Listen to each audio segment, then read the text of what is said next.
આપણે ઇસ્લામપુરથી થાય છે હેડતા કેમ કે આપણી બેનને સ્કૂલમાં લેવા હતા પણ હતા વધારે જણ એટલે આપણા પક્કું એઓના બાઇકમાં બેહારી ગયો અને આપણા નાસો લેવા એ આપણે પાછા વળતા હેડતા ચલતી પકડી છે તો આગળ આવા તો તાપે જબર લાગે છે અને હેડતી પકડી છે આગળ હાઈવે આવી ગયો હોમમાં હવે દેખાય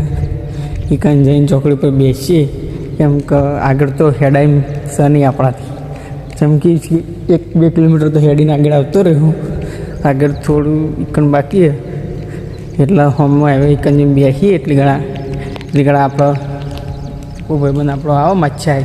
એટલી ઘણા આપણે એની વાટ જોઈએ એટલી ઘણા ઇકન બેસીએ તો આગળ જેમ બેસીએ જોઈ શકો છો તમે આપણે હાઈવે પાસે આવી ગયા આશા હાઈવે આ મકા જાય છે પાટણ આ મકા જાય છે રણુજ તો આપણે